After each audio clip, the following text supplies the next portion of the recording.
అందరికీ నమస్కారం. Welcome to my channel daily devotional blogs Telugu.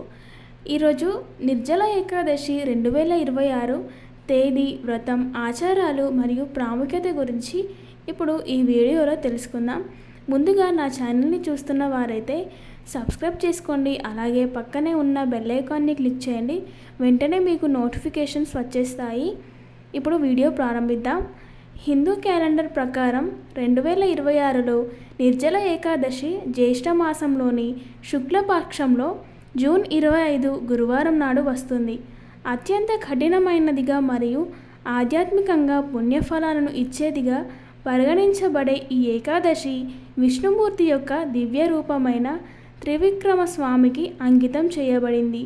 Hindu సంప్రదాయంలో ఈ వ్రతాన్ని ఆచరించడం వల్ల సంవత్సరంలోని అన్ని ఏకాదశుల ఆధ్యాత్మిక పుణ్యఫలాలు లభిస్తాయని, అలాగే శ్రేయస్సు మరియు ఆధ్యాత్మిక మోక్షం కలుగుతాయని విస్తృతంగా నమ్ముతారు.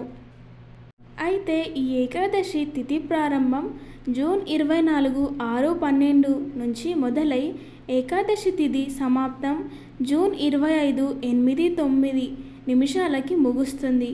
ద్వాదశి ముగింపు జూన్ 26 2026 రాత్రి 10:22 ముగుస్తుంది.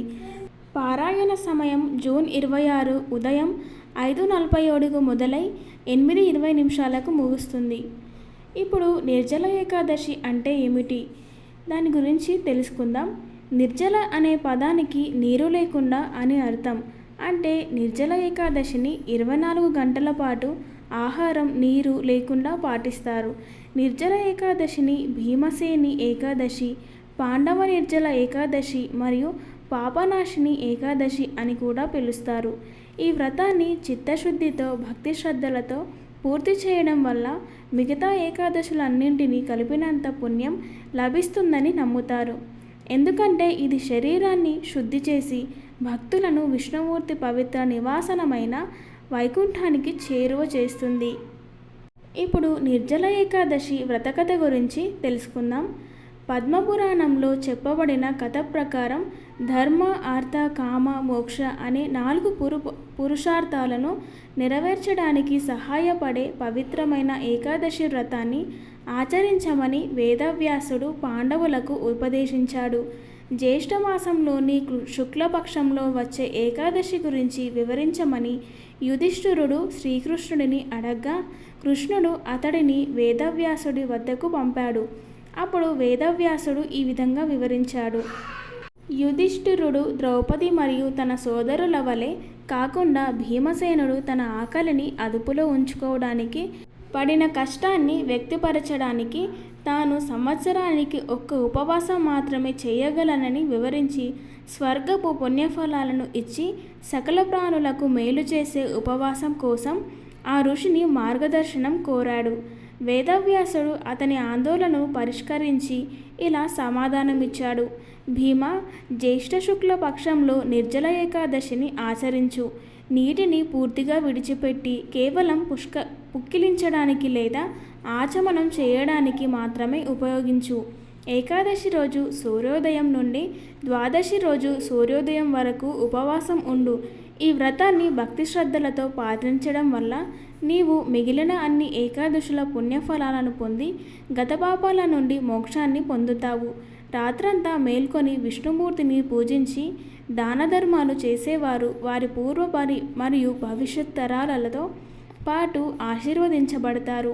పేదలకు అన్నదానాలు, వస్త్రాలు, నీరు, పడకలు, కమండలాలు మరియు గొడుగులు దానం చేయండి. ఈ కథను భక్తి శ్రద్ధలతో వినడం లేదా చెప్పడం స్వర్గంలో స్థానాన్ని ఖాయం చేస్తుంది. వ్యాసమహర్షి మార్గదర్శకత్వాన్ని అనుసరించి భీమసేనుడు విశ్వాసంతో వ్రతం పాటించాడు. అందువల్ల నిర్జల ఏకాదశి భీమసేని ఏకాదశిగా ప్రసిద్ధి చెందింది. ఇప్పుడు నిర్జల ఏకాదశి ప్రాముఖ్యత గురించి తెలుసుకుందాం. విష్ణుమూర్తికి అంకితం చేయబడిన అత్యంత పవిత్రమైన మరియు శక్తివంతమైన ఉపవాస దినాలలో ఒకటైన నిర్జల ఏకాదశిని పాటించడంలో గల ముఖ్యమైన ఆధ్యాత్మిక మరియు మతపరమైన అంశాలున్నాయి.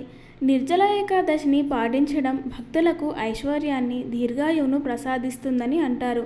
అంతేకాకుండా ఈ కాలంలో నిష్కపటంగా పూజలు చేయడం, ఆహార పానీయాలను పూర్తిగా విడిచిపెట్టడం వల్ల గత పాపాలు తొలగిపోయి దైవకృప జీవితంలోకి ప్రవేశిస్తుందని కూడా నమ్ముతారు. సంవత్సరంలో 24 ఏకాదశులను ఆచరించలేని వారికి ఈ ఏకాదశిని ఆచరించడం అత్యంత శ్రేయస్కరం. ధార్మిక గ్రంథాల నిర్జల ఏకాదశిని అన్ని ఏకాదశులలోకెల్లా అత్యంత కఠోరమైనదిగా కీర్తిస్తాయి.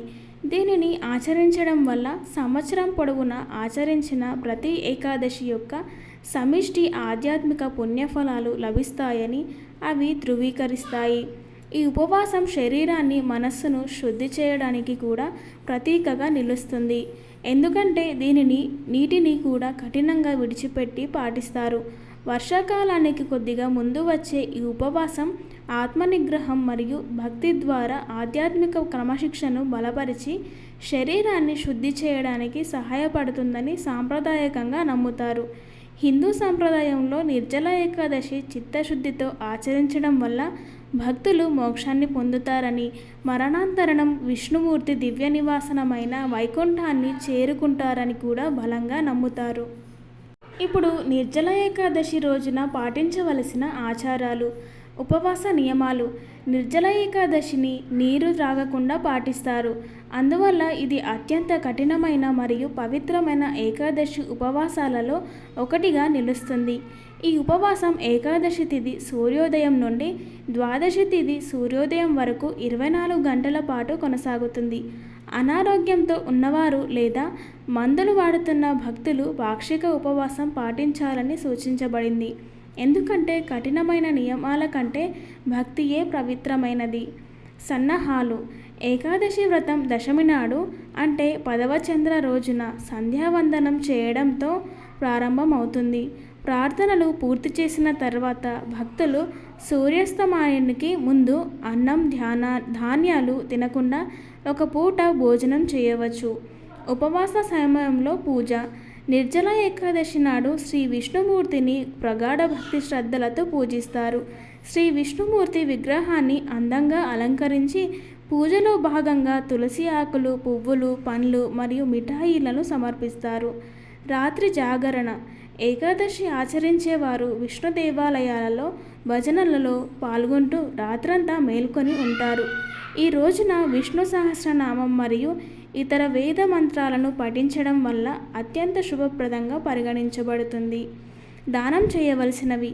ఈ రోజున పేదలకు బట్టలు, ఆహారం, నీరు వంటి దాన ధర్మాలు చేయడం వల్ల అత్యంత మంచిది. ఎందుకంటే దీనివల్ల ఆధ్యాత్మిక పుణ్యం లభిస్తుందని నమ్ముతారు. ఉపవాస విరమణ. విష్ణుమూర్తి మరియు బ్రాహ్మణులకు ప్రసవ నైవేద్యం సమర్పించిన తరువాత ద్వాదశి నాడు నిర్జల ఏకాదశి ఉపవాసం ముగుస్తుంది. నిర్జల ఏకాదశి మహిమను శ్రద్ధగా విన్నందుకు ధన్యవాదాలు. ఈ పవిత్ర ఏకాదశి రోజున శ్రీ మహావిష్ణువును భక్తితో ప్రార్థించి ఉపవాసం ఆచరించిన వారికి పాప విమోచనం, ఆయురారోగ్యాలు, ఐశ్వర్యం మరియు విష్ణు కటాక్షం లభిస్తాయని శాస్త్రాలు చెబుతున్నాయి. ఈ నిర్జల ఏకాదశి మీ జీవితంలో సుఖశాంతులు, సంపదలు మరియు ఆధ్యాత్మిక పురోగతిని తీసుకురావాలని మనసారా కోరుకుంటున్నాం. ఈ వీడియో మీకు నచ్చినట్లయితే లైక్ చేయండి, షేర్ చేయండి. అలాగే మా ఛానల్ను సబ్స్క్రైబ్ చేసుకొని భక్తి సంబంధిత మరిన్ని వీడియోలను వీక్షించండి. ఓం నమో నారాయణాయ నమః. శ్రీ మహావిష్ణువు అనుగ్రహం మీ అందరిపై ఎల్లప్పుడూ ఉండాలని కోరుకుంటూ నమస్కారం.